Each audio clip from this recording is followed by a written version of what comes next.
아이, 도반 여러분 안녕하세요. 다시 서울로 왔습니다. 오늘 이발했는데 좀 샤프하게 보입니까? 지난번에 그저 며느리 본다고 머리까지 염색까지 했었는데 한 2달 지나니까 이제 서서히 원래대로 돌아오는 것 같습니다. 아무래도 도사는 좀 머리가 허해야 좀 재미가 있죠. 흰머리가 나올 때까지 계속 이제 염색 안 하고 한번 버텨보겠습니다. 자, 오늘부터는 말이죠. 제가 정말 한번 다루어보고 싶었던 주제, 종교를 한번 터치해보고자 합니다. 당연히 신앙하고는 종교하고는 다릅니다.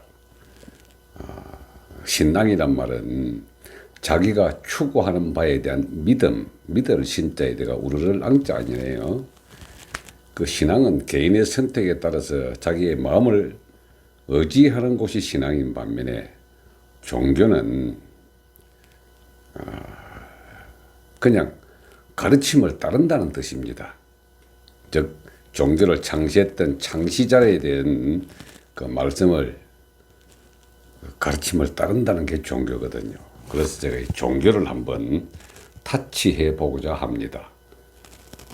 뭐 교회 열심히 나가거나 성당에 나가시는 분, 그리고 절에 다니시는 분, 각 개인의 신앙을 아마 더 신앙을 공고히 했으면 했지, 이 종교를 안다고 해가지고 그저 신앙에 대한 그 믿음을 저버리는 뜻이 전혀 아닙니다. 한번 터치를 해보고자 합니다. 먼저 종교의 영역에 들어가려면은 우리가 어떤 절대자 그리고 만물 창조의 어버이가 되는 그 어떤 그 무엇, 그걸 뭐 간단하게 신이라고 우리 한번 이야기를 해봅시다. 자, 이 신이 어떻게 탄생을 했는가? 그래서 저는 제 첫 번째 종교에 대한 주제를 만들어진 신으로 한번 주제를 정해 보겠습니다. 참 제가 지난번에 한번 모든 종교의 어버이가 힌두교라고 말씀을 한번 드렸는데, 힌두교의 그 전신이 브라만교거든요. 그 브라만교의 그 전신을 찾아가 보면은 딱 맞닥뜨리는 게 우리의 상고 시대의 정신 세계가 맞닥뜨리게 됩니다. 소위 말하는 홍익인간 제세유화, 인내천 사상이 딱 맞닥뜨리게 됩니다. 그에 관련된 것을 차차 말씀드리기로 하고, 왜 신이 만들어졌는가? 이걸 인류가 지상에 태어나고 난 다음에 이 땅에서 삶을 영위를 한다는 것은 이 삶을 끊임없이 가기 위해 반드시 맞닥뜨리는 문제가 죽음이거든요. 그래서 자기 주변에 가장 가까운 부모나 형제, 조상들이 죽음을 통해서 탁탁탁 가는 걸로 봐서는 이 죽음이 살아있는 모든 사람에게 가장 두려운 존재가 됩니다. 이렇게 생각 중에서도 제일 큰 생각이 죽음에 대한 두려움이거든요. 근데 이제 인류가 태초에 이 지구상에서 삶을 영위할 때 뭐 그때 영농이 있었던 게 아니고 당연히 이제 수렵과 목축이 주 삶의 수단이 됐지 않습니까? 이제 그러다 보면은 이게 동물이든 사람이든 맞닥뜨리는 이 죽음에 대한 현상을, 그 두려움과 공포의 이 죽음을 어떤 식으로 극복하느냐, 그리고 이 극복하게 된 가장 큰 게 무지무지한 자연 현상에 대한 그 무지, 즉 잘 모르는 자연 현상에 대한 설명의 도구로서 뭔가 모를 이를 주관하는 그 무언가 있어야 했던 거 아니겠습니까? 자, 예를 한번 들어보시죠. 뭐 약육강식의 이거 수렵 시대는 인간이 지구상의 주인이 되기 이전에 이 지구상의 주인이 금치 호랑이도 있었고 공룡도 있었고 무시무시한 짐승들이 있었단 말이죠. 인간의 고기 맛도 상당히 괜찮았을 걸로 봅니다. 물론 인간도 그런 고기 맛을 이제 먹고 먹히고 하는 그 삶의 그 사이클에 있었는데, 만일에 어떤 금치 호랑이에 열심히 쫓기다가 나무 뒤로 탁 숨어가지고 살아나게 됐을 경우에 이 사람 머리에 뭐가 남겠습니까? 내가 뛰어나서 살았다라는 것보다는 기가 막힌 운이 좋아가지고 저걸 피하게 만들었다. 그래서 내가 피하게 만들어줬던 그 무엇이 있었기 때문에 내가 피했다라는 걸로 한번 가정을 하거든요. 마찬가지로 같이 살아가는 사람 중에 어떤 사람은 벼락을 맞아가지고 죽는 경우도 보는데 나는 안 죽었다. 그 벼락이 특정한 사람을 겨냥해서 때린 걸로 이렇게 착각을 하게 되고 그걸 주관하는 또 그 무엇인가를 생각을 해내게 됩니다. 이게 신을 최초의 인간이 신을 생각하지 않을래야 않을 수 없는 자연 현상의 법칙이 있었던 거죠. 그래서 일단 그 신을 갖다 하나 만들어내게 됩니다. 자, 이게 한두 명이 만들어낸 그 신 같으면은 뭐 개인의 그 신이 있다 치더라도 이해가 되는데, 시족과 부족으로 발전을 하게 되면서 인간은 이제 사회적 동물이기 때문에 모여서 이렇게 하다 보면 집단이 만들어낸 신을 추앙을 하게 되는 어떤 하나의 계기가 되는 겁니다. 우리 때는 이제 시골 마을이 잘 있었으니까 어떤 한 마을에 백호 가구가 살았다고 칩시다. 그럼 그 마을에 만들어진 신을 입으로 전파하고 굽어가지고 그 신을 중심으로 이제 결속을 해가 모이게 되면은 이 마을의 신은 당연히 하나의 신이 등장을 하게 됩니다. 근데 옆에 마을도 똑같이 인간의 속성을 동일한 영역으로 신을 만들어냈다고 봅시다. 이렇게. 그럼 이 신은 뭐 어떤 신인지 모르지만은 자기들끼리 이름을 한번 붙였다고 보죠. 뭐 옥황상제라고 붙여도 좋고, 뭐 태극 진리로 붙여도 좋고, 뭐 어떤 신이든 자기가 모시는 그런 시름을 적어놨다 칩시다. 이렇게. 그러면은 죽음에 대한 공포로부터 벗어났던 그 인간 집단이 만들어낸 그 신과 이웃 부락에서 만들어낸 그 신끼리 당연히 충돌이 있지 않겠습니까? 어느 신이 더 영험하냐, 어느 신이 더 강하냐, 이 게임이 우리의 고대사를 갖다가 결정지었다고 해도 과언이 아닙니다. 지금 현재의 관점에서 그 시대의 고대사를 보지 말고 고대의 관점에서 고대를 한번 보는 거죠. 이걸 학문적으로는 뭐 내재적 접근이라고 하는데, 자, 그 시대의 관점으로 들어가서 한번 신의 개념을 설정을 해보면은 어떤 곳에서는 이 만물을 관장하는 절대적 신이 하나가 있다, 딱 이렇게 주장을 합니다. 또는 한쪽에서는 무슨 소리, 각각의 신은 다 따로 있다. 벼락을 관장하는 신, 천둥을 관장하는 신, 우비를 관장하는 신, 불을 관장하는 각각의 신이 다 따로 있다. 이렇게 이제 주장하는데, 이렇게 이제 이게 다신교고 이게 일신교잖아요. 관장하는 하나가 있다. 그래서 이런 다신의 세계가 일신으로 이 하나씩 몰아가는 그 과정이 소위 말하는 인간 집단이 각 개별 집단이 자기가 모시는 그 신의 영역에 인간의 파워가 신의 성격도 결정을 해버립니다. 자, 이 부족이 먹을 게 많고 싸움도 잘하는 부족이 약한 부족 하나를 덥석 덮쳐 먹었습니다. 이렇게. 그러면 이 신은 예수를 믿고 이 신이 알라를 믿었다면은, 예수를 믿었던 신이 알라를 믿었던 신을 답싹 잡아먹고 나면은 요 마을 모두가 다 예수로 다 결종을 하게 되는 거죠. 이게 그 신 이름을 어떤 이름으로 했던 값에 인류 역사의 영성의 역사는 그렇게 만들어진 신들끼리의 투쟁입니다. 그 신들의 얘기를 우리가 신화라고 하거든요. 지금 뭐 우리가 제일 많이 듣고 있는 이제 그리스 로마 신화, 그리스 신화와 로마 신화는 같습니다. 신들 이름만 다릅니다. 뭐 제우스가 주피터로 바뀌고 이런 식으로 막 이름만 바뀌는데 똑같이 12신이고요. 그런데 이 그리스 로마 이거는 아주 이제 다양한 도시 국가들이 살아가는 그 형태이기 때문에 아테네나 스파르타나 뭐 이런 다 도시 국가의 명민들이 자기가 모시는 이 신이 신한테 빌고 나가서 전쟁을 이기면 그 신이 최고가 됩니다. 그럼 당연히 다음 도시 국가들에게 그 신을 강요를 하게 되죠.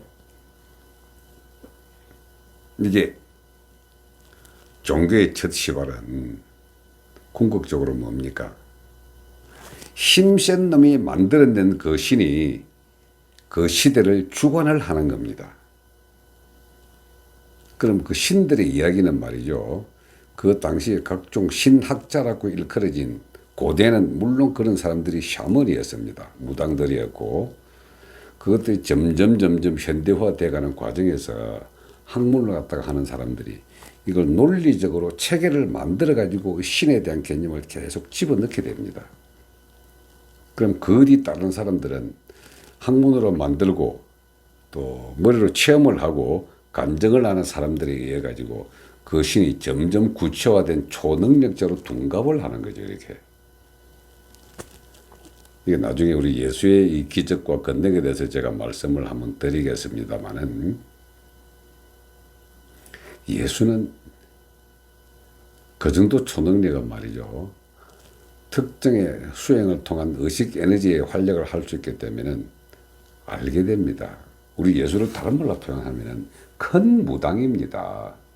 뭐 지금 이 기독교인들이 그 말을 하게 되면 저희 시절이 지길 놈하고 욕을 하겠지만은 이게 합리적과 상식, 논리로 가만히 추론을 해보면은 당연히 만들어진 신에 대한 그 개념이 잡히면은 또 상고사, 고대사를 쭉 파고 들어가고 이쪽 북방 유라시아 민족들이 갖고 있는 자연에 대한 경애와 자연과 하나 되고자 하는 이 샤먼적 주술 행위 이런 것들이 다 짬뽕을 하다 보면은 신은 당연히 만들어졌다는 그 개념이 오게 됩니다. 만들어진 신을 가지고 점점 확산하고 서로 찢고 뽑고 잡고 만들고 한 것이 이제 기원 후 세계 역사 이야기입니다. 그리고 중세 암흑기라고 하는 게 말이죠. 딱 신의 시대였거든요. 신의 시대. 그 전까지는 인문학 세계에서는 예수가 등장하기 이전 기원 전에는 그냥 철학만이 존재를 했습니다. 존재가 무엇인가? 인식이 무엇인가? 그리고 존재하는 것이냐 인식하는 것이냐 하는 그리스 그 철학과 로마 철학이 그 당시 인간들의 의식 상태를 규정하는 거의 전부였는데 예수 탄생 이후에 그걸 우리가 이제 기원 전이라고 하는 건 예수 탄생 이전이고요. 기원 후라고 하는 것은 서기라고 하는 것은 예수 탄생을 기준으로 해가 만드는 거거든요. 근데 예수 탄생이라기보다는 엄밀하게 따지면은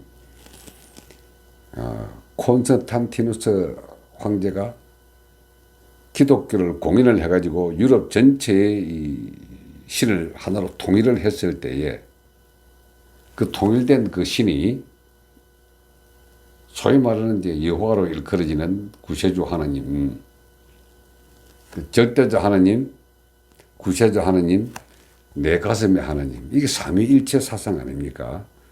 그것 역시 이거 신학으로서 만들어진 겁니다. 이게 그 전에 구약 이때는 네 개의 성서를 빼고 나서 말이죠. 신약 성경에 들어가 있는 것들은 다 그런 식으로 해가지고 지금까지 유럽과 미국과 그리고 한국에 있는 이 모든 기독교의 근본이 됩니다. 이렇게 기독교의 근본은 가톨릭이지 않습니까?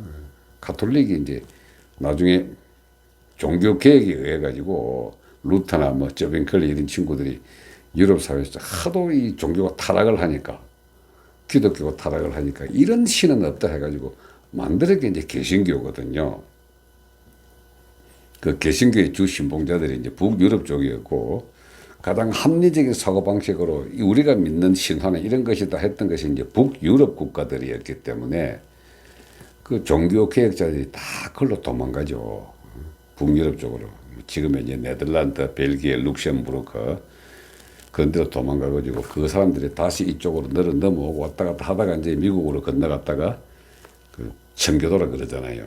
그 미국의 기독교가 다시 우리나라로 들어오게 된 겁니다. 그래서 우리나라 기독교는 한 F4쯤 되죠. 근본에 종교의 근본이 아니라 그것이 이제 변형되고 들어왔던 게 우리나라 기독교입니다. 그 말씀으로 들어왔기 때문에 종교라 그러거든요.